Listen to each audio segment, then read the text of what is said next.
में है। मनीष तिवारी ने अपनी इस किताब में कुछ ऐसा लिख दिया है जो देश की छवि और राष्ट्रीय सुरक्षा को लेकर कई सवाल खड़े कर रहा है।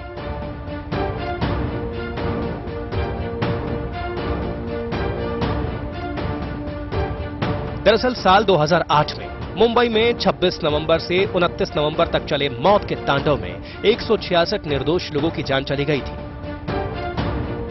जिंदा पकड़े गए आतंकी अजमल आमिर कसाब ने इसके पीछे पाकिस्तान की करतूत का खुलासा भी किया। लोगों में पाकिस्तान के खिलाफ गुस्सा था। इस आतंकी हमले में कई विदेशी नागरिक भी मारे गए थे। उस समय जब ये वारदात हुई थी तो उस समय के इंडियन एयरफोर्स के एयर चीफ सरकार के पास गए और उन्होंने कहा कि वो सर्जिकल एयर स्ट्राइक करने के लिए तैयार हैं यदि सरकार अनुमति देती है तो। सरकार ने उस फाइल को दबा दिया, उस पर कुछ हरकत नहीं किया। अपने नागरिकों की मौत का बदला लेने के लिए वहां की सरकारें भारत का साथ देने के लिए तैयार थीं। खासकर अमेरिका और इजराइल खुलकर भारत के साथ खड़े थे। वायुसेना ने कहा था कि वो किसी भी तरह की कार्रवाई के लिए पूरी तरह से तैयार है और सक्षम है। सेना भी इस हमले का जवाब देने के लिए पूरी तरह से कमर कस चुकी थी, लेकिन इसके बावजूद तत्कालीन मनमोहन सिंह सरकार ने पाकिस्तान को जवाब देने की तत्परता नहीं दिखाई और हाथ पर हाथ धरे बैठी रही।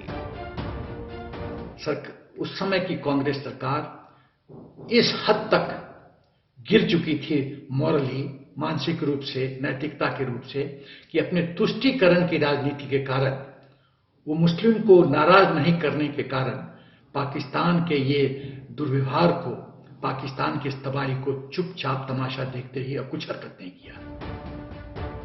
जो बात मनीष तिवारी आज कह रहे हैं, विपक्ष सालों से कहता रहा है। विपक्ष तो छोड़िए, अमेरिका के पूर्व राष्ट्रपति बराक ओबामा तक इसे भारत की कमजोरी बता चुके हैं। बराक ओबामा ने अपनी किताब अ प्रॉमिस्ड लैंड में 26/11 हमले का जिक्र करते हुए लिखा है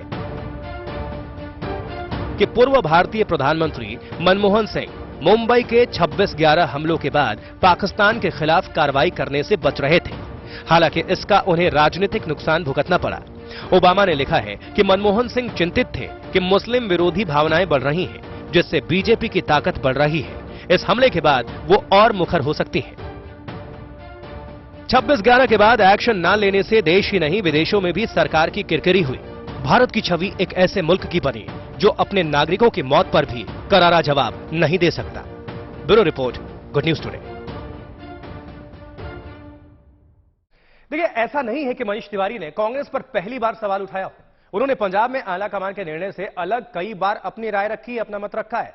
और आज का हमारा अगला सवाल, यानी कि छठा सवाल क्या है, जरा नजर डालिए। छठा सवाल हमारा यह है कि अपनी ही सरकार पर सवाल क्यों उठा रहे हैं लगातार मनीष तिवारी, और इसके बारे में चलिए हम जानते हैं। हमारी संवाददाता सुप्रिया भारद्वाज क्या कुछ कह रही हैं, सुनते हैं। पूर्व केंद्र मंत्री और कांग्रेस पार्टी के दिग्गज नेता मनीष तिवारी इन दिनों अपनी ही पार्टी से उखड़े उखड़े से नजर आते हैं। ये पहला मौका नहीं है जब उन्होंने अपनी ही पार्टी और आला कमान को कटघरे में खड़ा किया हो।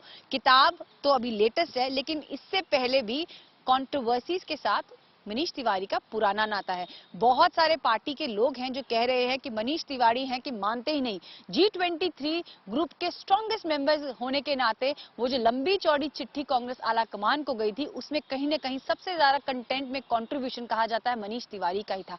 उसके बाद पंजाब में जो सिचुएशन बन रही है, उस पर भी मनीष तिवारी लगातार अपनी ही पार्टी, आला कमान और पंजाब के कई दिग्गज नेताओं के ऊपर हमला बोलते आ रहे हैं। और अब ये किताब आई है। कांग्रेस पार्टी के अंदर एक बड़ा तबका है जो कह रहा है कि मनीष तिवारी के ऊपर जो है डिसिप्लिनरी एक्शन होना चाहिए। लेकिन कांग्रेस की ये भी दिक्कत है कि यूपीए 2 के दौरान मनीष तिवारी उनकी सरकार का चेहरा थे, वो ही आईएनबी मिनिस्टर थे। कैमरा पर्सन अश्विनी हेलन के साथ मैं Supriya Bhardwaj, good news today के लिए दिल्ली से। तो सलमान खुर्शीद के बाद अब मनीष तिवारी, कांग्रेस के बड़े नेता जिस तरह से अपनी बात रख रहे हैं, उससे राजनीतिक हलकों में यह संदेश जा रहा है कि कांग्रेस के अंदर सब कुछ ठीक ठाक नहीं चल रहा। और ये आज से